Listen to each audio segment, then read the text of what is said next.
दिल्लीतील जंतर मंतर येथे विद्यार्थ्यांच्या आंदोलनावर झालेल्या कथित लाठीचार्जच्या निषेधार्थ वंचित बहुजन आघाडीने पुकारलेल्या महाराष्ट्र बंदला सत्यशोधक कम्युनिस्ट पक्ष, सत्यशोधक ग्रामीण कष्टकरी सभा आणि सत्यशोधक शेतकरी सभेने पाठिंबा दिला। नंदुरबारमध्ये या संघटनेच्या वतीने तहसीलदार प्रदीप पवार यांच्या माध्यमातून राष्ट्रपती द्रौपदी मुर्मू यांना निवेदन देण्यात आलं। नीट पेपरफुटी प्रकरणाची चौकशी, विद्यार्थ्यांवरील कारवाई थांबवणं आणि दोषींवर कठोर कारवाई करण्याच्या मागण्या निवेदनात करण्यात आल्या।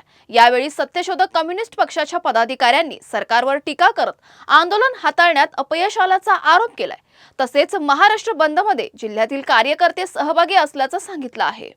ग्रामीण कष्टकरी सभा यांच्याकडून आज महाराष्ट्र बंदच्या हाकमध्ये जे जंतर मंतरवर जे विद्यार्थ्यांवर लाठीचार्ज झाला, त्यांना जेलमध्ये टाकून त्यांना शॉक मारण्यात आलं, त्याबद्दल आम्ही नंदुरबार तालुक्यात सत्यशोधक ग्रामीण कष्टकरी सभेतर्फे निषेध व्यक्त करतो आणि या बंदला आम्ही आवाहन करतो। एवढं बोलतो। सत्य की जय हो।